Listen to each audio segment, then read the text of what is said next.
Imagine, if you will, you and like a few hundred other people around you are all kidnapped at once. You're handcuffed and you're split into two groups and you're brought onto two ships. You don't know what's going on, it's all disorienting, it's dark, it's damp, you do your best to at least survive. Then one day, when you didn't think it could get any worse, suddenly you just hear a big boom, boom, boom. The ship has hit something and now water is gushing into the hull. Panicked, you and a few other tenacious individuals gather up whatever little energy you have left, you make it to the deck of the ship and you jump overboard into the waters. You grab onto a few discarded beams that fell off the ship to help you keep afloat, and you look back. Only you and a few other dozen people have survived this catastrophe. And then you look a little further off to your left and you realize there's an island in the distance. Somehow you make it to this island with the other survivors. You are marooned and stuck somewhere completely foreign to you and must figure out what to do. Luckily, this island is rich in resources with materials you can use to make shelters, and there's quite an abundance of fruits and seafood to sustain you. After a while, from getting your bearings and kind of building up somewhat of a survival situation going on, you decide to venture further into the island. Upon your scouting trip, you hear something moving in the forest. You assume it could be some kind of large animal or a monster, so you prepare yourself for what may come. Then slowly, the movement makes a sound. It's calling something like a human. It is a human. It's somebody with a copper-toned complexion wearing green cloth and beads and feathered headdresses. These people have been here for thousands of years. You approach each other cautiously, but not with ill intent. Slowly, both sides try to introduce each other without knowing each other's languages, but they figure out a way to communicate. Fast forward, years pass, the two groups have completely integrated and intermarried with each other. A new generation has been formed with a new language and culture that fuses elements from both sides, and a new identity has been formed. But little would you realize the story does not end here, because a few years later, all of your people would be exiled to another island over 1,000 miles away, and you would all have to start all over again from scratch. This is the true story of the Garifuna people, one of the most recent examples of new ethnic groups that have emerged over the past few centuries. And they are not alone. There are hundreds, if not over thousands, of different people groups with stories similar to theirs.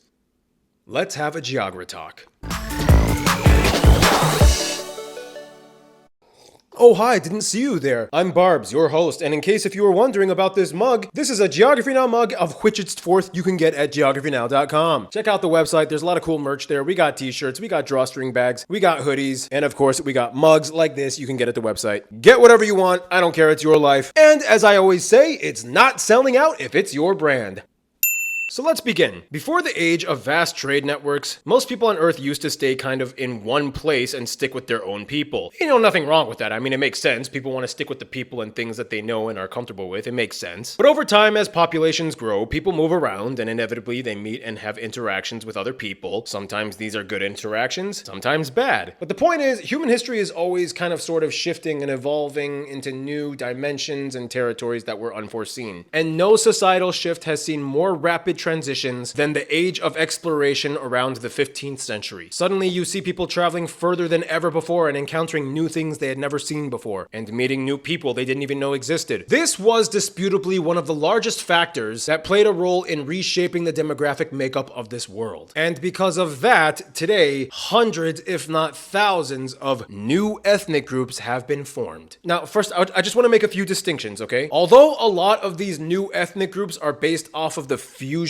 of two or more cultures, that's not always the case. Sometimes new ethnic groups are formed by people migrating to a new area and then adopting a whole new identity separate from the first one that they were a part of. We'll get into that later. So, disputably, the largest new contemporary ethnic group that has been formed are the mestizos. These are the majority populations in most Latin American countries, and they have a genetic admixture primarily of European and Native American indigenous peoples. It varies person to person, region to region, but that's generally how it is. And they go by different names in other areas as well. Like in Brazil, they're called Pardo people, but I believe the Pardos have more African ancestry, but like whatever. The point is, it's crazy. Like a whole new people were born. Now, there are just way too many examples across the whole world of peoples that fall in this category, but I'm gonna highlight some of the most well-known and famous new ethnic groups around the world within every inhabited continent. So let's start off with Africa. So in West Africa, you have two countries, Liberia and and Sierra Leone. And in these countries, you have the Americo-Liberians and the Creole people. These are people that were essentially repatriated back to the African continent after having been enslaved in the Americas. The Liberian ones predominantly came from the USA, and the Sierra Leonean ones predominantly came from British overseas territories in the Caribbean. After having resettled in the African lands, they set up their own societies and governments, and eventually came up with their own Creole languages based off of English. And it's interesting because, like, even though they were a minority in their countries, they became the ruling class, which also caused some internal conflicts over time with the native Africans that were in those areas. But yeah, it's an interesting story about post-colonial repatriated former enslaved peoples that go back to the African continent and create a whole new culture and society and language for themselves. Next up, the Zanzibar Islands. So you gotta understand, like, Zanzibar is like a whole other thing from Tanzania, even though they unified in the 60s, like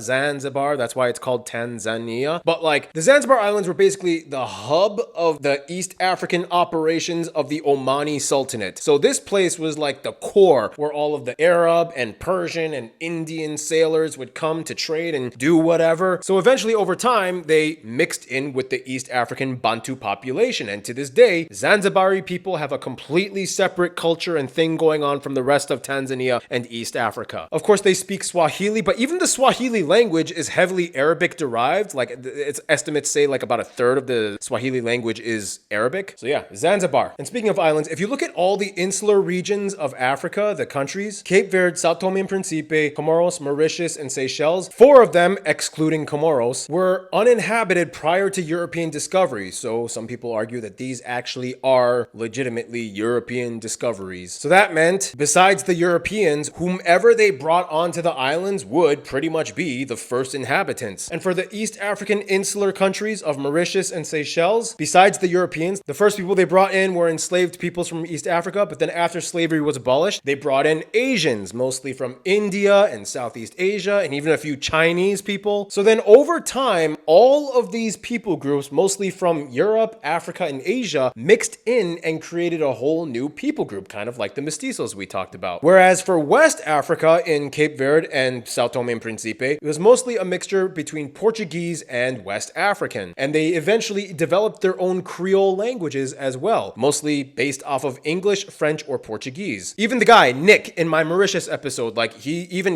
told me, Nick, you being Mauritian, what exactly is your specific ethnic background, you know? So yeah, my mum, she's a mix of African and French, and I believe that's the original Mauritians. As later on, the Indians came into the government and into bread, and now you'll look and see, yeah, I believe the African-French mix is the original Mauritian. Like, Nick from my Mauritius episode is a perfect example of what people in Mauritius are like. You know, it's like a who knows what, but hey, it is what it is, and I am who I am. Now we go to South Africa. Now, South Africa is kind of like the epicenter of like the new ethnic group breeding grounds or what.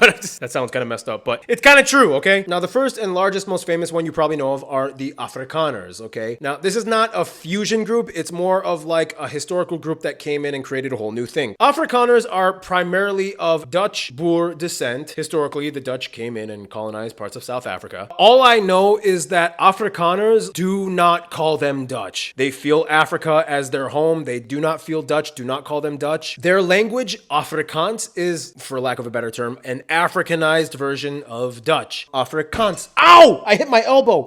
God, this table. I need more coffee. From my Geography Now mug, of which you can get at geographynow.com. Anyway, I've heard Dutch people say that when they talk to Afrikaners, like, it sounds cute and kind of funny. It's like, yeah, that's cute.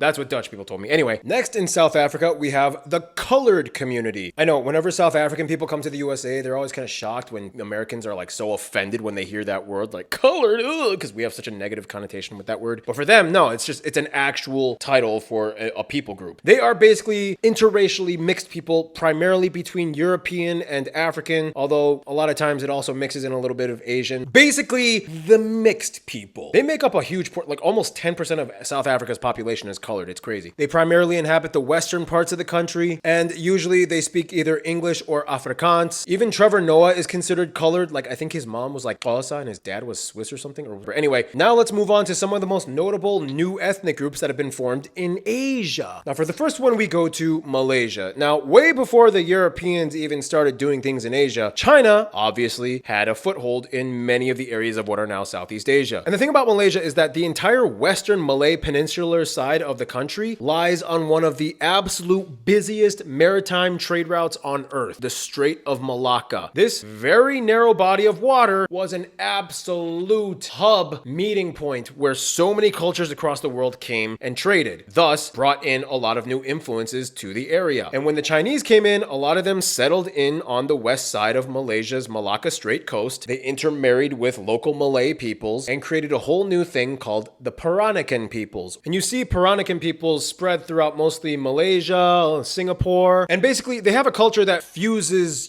Southeast Asian Nusantara culture with Chinese culture. They have their own language called Baba Malay, which is basically a Creole that fuses Malay with Hokkien Chinese words, not Mandarin, Hokkien, because those were the peoples that, historically came into these areas. Next, we go to Sri Lanka. And are you hungry? Do you want some burgers? Because they have the burger people. So it's estimated that there's only about 40,000 left. A lot of them have migrated out or they've kind of like assimilated into Sinhala society within Sri Lanka. But burgers are basically peoples that have mixed Sri Lankan, mostly of Sinhala, and European ancestry, mostly of Portuguese or Dutch. And for a long time, they spoke a Sri Lankan Portuguese Creole, which you can still hear today in certain parts of the country, mostly in the towns of Trincomalee and Batikaloa. Now we go to Indonesia. Now, Indonesia is super diverse. Like every island pretty much has its own ethnic people group. You got like the Javanese, the Sundanese, the Balinese, whatever. But then you get to Jakarta, the capital city and the largest city, and something unique happened. A whole new subgroup of people kind of formed out of the capital. These people are called the Batavi. These people are specifically native to Jakarta, and they have their own Creole language called Batavi Malay. And these people are basically the children of all of the crossroads of whatever reached Indonesia, whether it be the Dutch, the Portuguese, Indian ancestry, a little bit of Chinese. Like it all mixed in and fused, and they made their own new Creole, created their own new fashion and culture and,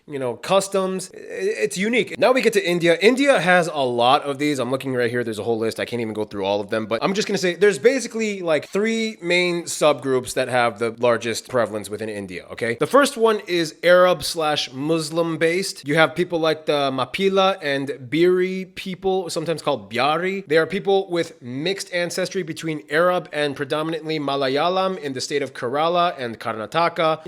Arab trade routes in the Indian Ocean. Makes sense. They came in. Then you get the European-based Indian groups. You have the Portuguese-based European fused groups. You can mostly find them in Damam and Diu. Then you have Anglo-Indians, whom were people that were descended mixed between British mostly and maybe sometimes Irish. Over the years, many of them have actually migrated outwards and moved to the UK, and today it's estimated that less than 100,000 of them are left in India. And then finally, you get the African-based one, the largest one known being the Sidis. They were brought in mostly from East Africa during Arab and European trade times. They do have their own culture and customs and traditions. Now we move on to Europe. Now, you don't really think of Europe as like a place where new ethnic groups pop up because usually they were the ones dispersing themselves across the world. But yes, even Europe does have some contemporary considered new ethnic groups that have popped up. For example, in Gibraltar, which is a UK overseas territory connected to the Iberian Peninsula, you have the Janito people. These people do consider themselves culturally distinct from the rest of the UK, and they speak Janito. It's basically a fusion of English and Spanish. They also consider themselves distinct because they have their own cuisine, their own culture, their own customs, and their own language, Janito. And then some people will say, to some extent, kind of, maybe, whatever you want to make of it, kind of, the island of Malta and Maltese people. So the Maltese language is the only Semitic language within the European Union. But it's kind of like a weird fusion between Arabic and Italian. I've heard Tunisian people can totally understand Maltese people. It's like literally in the middle of the Mediterranean, so everybody was trying to get a piece of Malta, so everybody came into Malta and made babies, and now they have Maltese people who speak a weird Semitic language, and they they eat octopus pies. Now we go to the Americas, aka pretty much the headquarters of new ethnic groups. So because of the transatlantic slave trade, a lot of Africans were brought into the Americas, and because of that, a lot of Afro-based subgroups were formed into new ethnic groups. There's too many to list. Some of the most notable ones being the one I mentioned at the beginning of this episode, the Garifuna people, shipwrecked enslaved peoples that went to St. Vincent Island, exiled to Roatan Island, which is off the coast of Honduras, and then now they make up a huge portion of the people on the coastal areas of Central America on the Caribbean coast. You have the Zambo people, which are mixed between black and indigenous in Brazil. For a while, they even had their own like confederation territory area. In Colombia, you have the Palanquero peoples, which are also Afro-based. And then you find across the Caribbean, there are various maroon communities, former enslaved peoples that ran away from the plantations they were working on into the forests, and they created their own little communities. The most notable ones are in Jamaica, as well as the Guyanas. And we're going to talk about the ones in Suriname specifically. Suriname has some of the most distinguishable maroon communities in all of the Caribbean. Today in Suriname, there are 6 main maroon communities: the Auken, the Saramakan, Aluku, Paramaka, Matawai, and Quinti. These people basically ran away by following the largest rivers as far south as they could and then inhabited areas paralleling the rivers. And their languages are sort of creoles that mix European languages, mostly Portuguese and English, as well as West African language words. It was so crazy because I remember there was a video of this guy, I think he was from Ghana. He came to Suriname and went to the maroon villages. He was able to communicate with one of the maroon villagers that still retained some of the words from his language from centuries prior. It was crazy.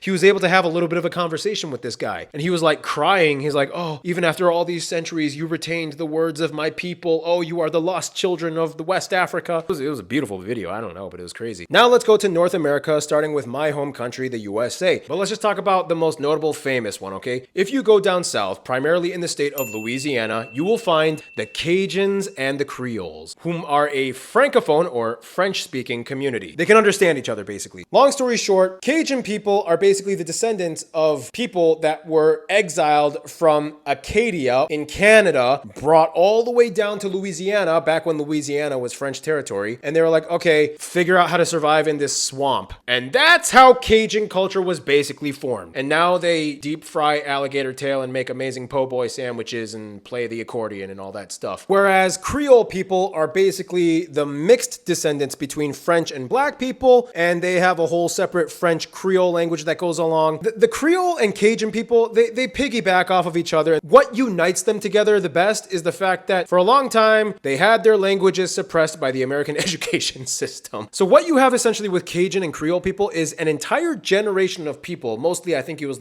Gen X, a little bit of millennials, that were not allowed to speak their languages, the Cajun French and Creole French languages. But the cool thing is the grandparents still spoke it and then taught a lot of the grandchildren. So what you're having right now is kind of like a revival happening amongst Cajun and Creole communities. Follow this guy, Jordan Thibodeau. He's like the king of Cajun people. Anything Cajun, this guy, he'll tell you about it. My opinion, they are some of the coolest people in the USA. Kind of reminds me of Gambit from X-Men, the Raging Cajun, gotta love them. Now let's go to Canada, where you find the Métis people. The Métis are basically a mix between French fur traders that went into the interior of Canada, mostly in what is now Manitoba, who mixed in with native peoples of Canada, predominantly Cree people, and they created a whole new subgroup of people called the Métis, which also means mixed, the mixed peoples. And they are recognized by Canada's constitution as a native indigenous community. They have their own language called Michif, which is considered almost a perfect, true mixed language. Half of its vocabulary is French, half of it is mixed with Cree. All the nouns tend to be French, but all the verbs tend to be Cree. They have their own culture and even their own clothing and fashion style. It fuses European French elements with native Cree elements as well. It's so unique. It's they became their own new people group. Now we go to Oceania. Okay, a lot of things going on here, especially after European colonialism, but let's just talk about the biggest ones, okay? The native people group everybody knows from New Zealand is the Maori, the people that do the haka, whatever, ka mate ora, you've seen it, okay? But the thing is, Maori people kind of mixed in a lot with the Europeans when they came in here, specifically the British or whatever, which means a lot of people in New Zealand have some partial degree of Maori ancestry. I even met a blonde-haired, blue-eyed girl in New Zealand, and she was like, yeah, my great-grandfather was the chief chief of the whatever tribe. If you have partial Maori ancestry, it's a complicated topic because it really kind of depends on how much involvement you have with the marae and the iwi structure or the tribal structure of New Zealand. But the point is, like, there are a lot of people in New Zealand that are Maori Pakeha or mixed Maori European ancestry. But the crazy thing about New Zealand is whether you're Maori or not, like regardless of your like background, they still teach the Maori language and customs in New Zealand, and they try to like,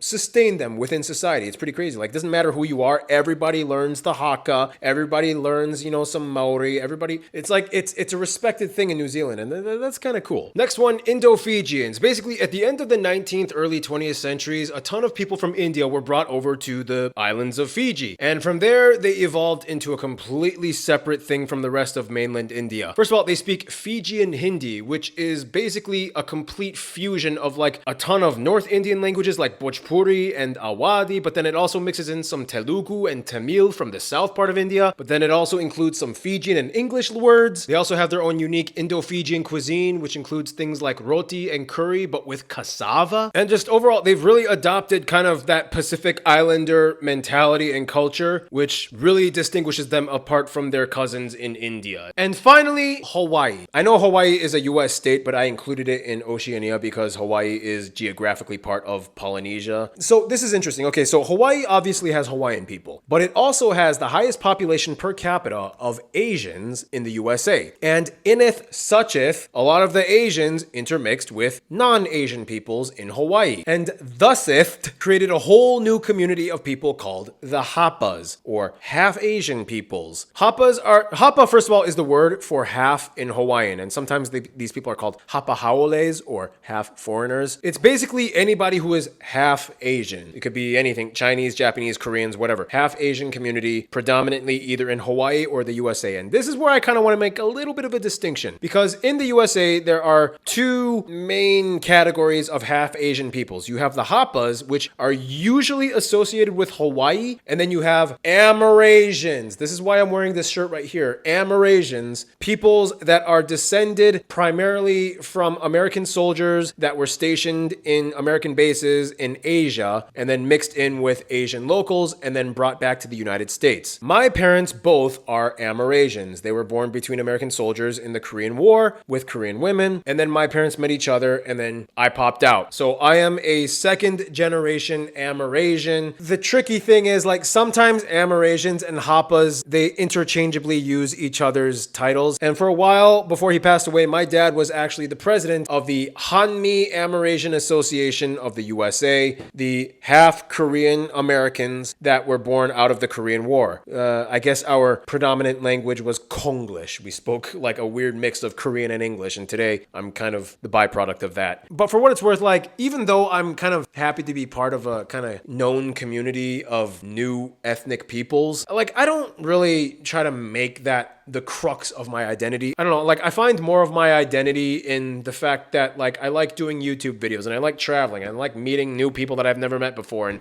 I like eating pizza and naengmyeon. Never at the same time, though. Anyway, hope you found this video kind of interesting. What are some other new ethnic groups that I could have talked about that I missed? Let me know in the comments. Write them down. And yeah, I'll see you in the next one. Stay cool, stay tuned.